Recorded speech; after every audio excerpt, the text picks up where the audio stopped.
Hey everybody, it's Kay, and today I am doing the hashtag readsoullit tag created by the hashtag readsoullit originator, Dee from Brown Girl Reading, and I was tagged by musical Tati.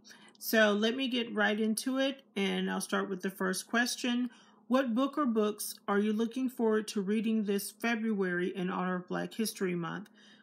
Well, I honestly only had 2 books on my TBR for February, which are Unforgivable Love by Sophronia Scott, our read-along book, and this one, where is it?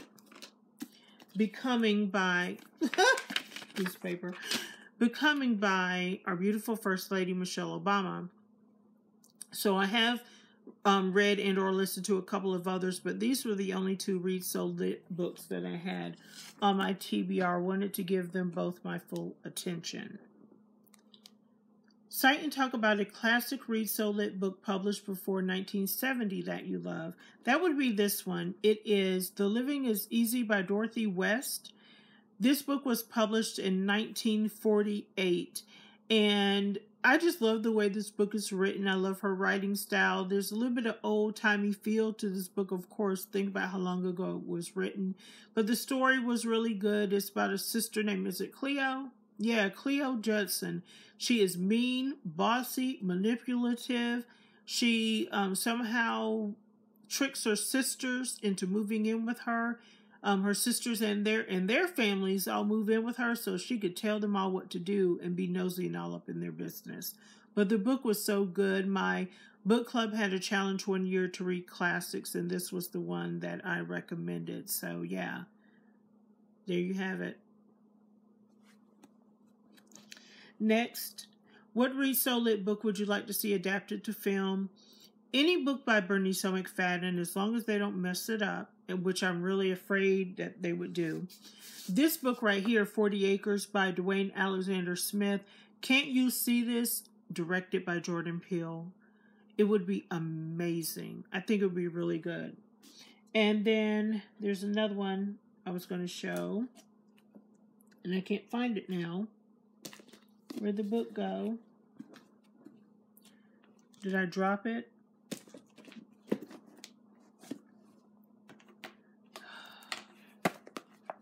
Black Girl Lost by Donald Goins. I would love to see this one on film. I really like Donald Goins. I like that dirty street lit, urban fiction kind of thing. So, yeah. Let's see. Talk about one of your favorite Read So Lit books by a male author. This one's going to be a little unorthodox because it's not Baldwin. It's not Richard Wright. It's not even Walter Mosley. It's Sonika Shakur, a.k.a. Monster Cody, and the book is the autobiography of an LA gang member. I've read this book 3 times, and I don't think I've read any other book 3 times besides Their Eyes Were Watching God. So this book, I don't know what it is about this book, but I just loved it. The first time I read it, it scared me a little bit. I was having dreams about him coming to get me. But yeah, I like this one. I know nothing about gangs, but this was very enlightening, to say the least. Okay, what Read So Lit new releases are you excited about this year? I'm ashamed to say I don't even know the name of the book, but it is the sequel to Children of Blood and Bone. I'm looking forward to that book. As someone who doesn't normally even read fantasy, when I listened to it on audio, because Children of Blood and Bone on audio, because I didn't think I'd be able to get through it if I read it. And Bonnie Turpin read that book, and it was amazing. I went out and bought it, and that's not me. So I'm looking forward to the sequel. Yeah. A lot of us diehard fans refer to Toni Morrison as the Queen. Which writer do you feel could be the next Queen in African American literature? Bernice O. McFadden, period. Black History, show some beautiful books. No, I'm skipping questions, sorry. What's the last book by an African American author you read, loved, and gave 4 or 5 stars? I would say this one, Behold the Dreamers by Umbolo Umbwe. I really enjoyed this book. I love the complexity of the characters and the relationship that they had with one another.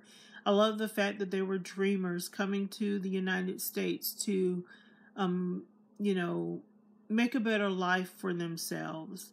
I like that they were a flawed couple, that they weren't always happy, that they made mistakes, that, you know, there were just a lot of different things I liked about the book, but probably my favorite thing about the book was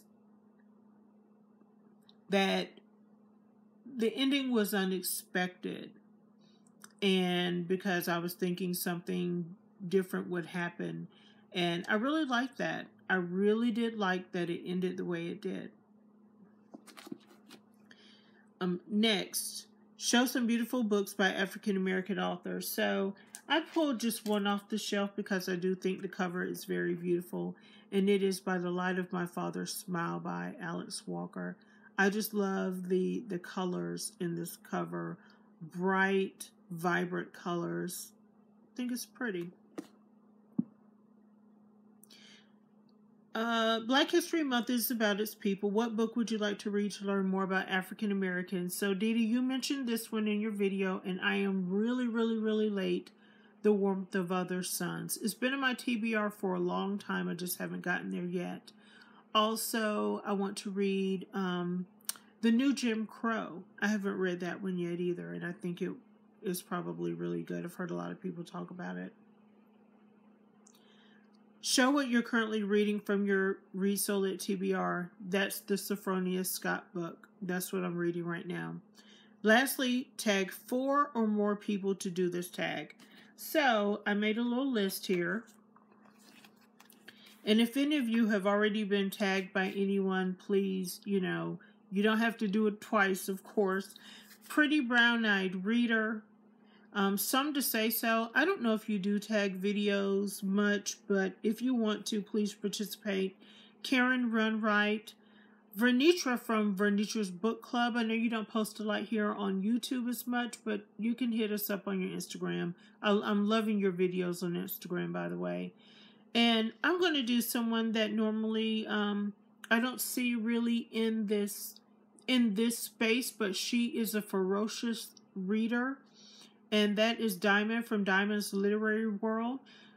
This month in February, she's sharing so many Black books on her Facebook page. And she has her own blog talk radio show, Diamond's Literary World.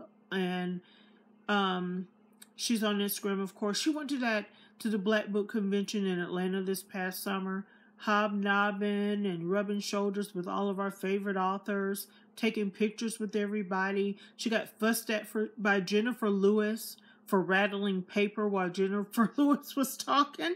It was so funny and so cute. But yeah, so I'm going to tag Diamond, and because I think this is a space that she would really love to be a part of. And also Books with B, if you haven't already been tagged, I'm tagging you now. So if anybody's been double tagged, sorry about that, but that's my list. And if any of you have not been tagged but you want to participate, tag yourself and do the video. See you next time, everybody. Take care. Bye-bye.